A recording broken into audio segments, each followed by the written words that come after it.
সেদিকে তাকিয়ে বিশাল উচ্চতা ডিঙিয়ে লাফ দিয়ে বলছি রে, আনো না হলে যাব ছেড়ে। কোন সাদা ছাড়া দরজার হাতল চেপে খট করে মুছড়ে দিয়ে আমাকে দেখে বলে যাবে নাকি নিয়ে যাব তাকে সাথে।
যত বাধা ছিল সব কটা ভেঙে চুরে খট করে ভাগ্যের উপরে পাড়ারে বাক্সটাকে ফেলে চুলারি নাগালে।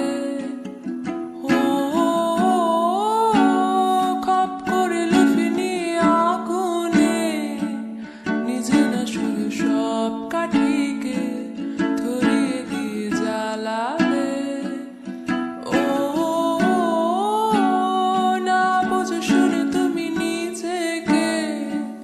শরীরে থেকে ছুটালে আমাকে তুমি ডুবালে। আমি কার পিছে নিজের জন্য যাবো।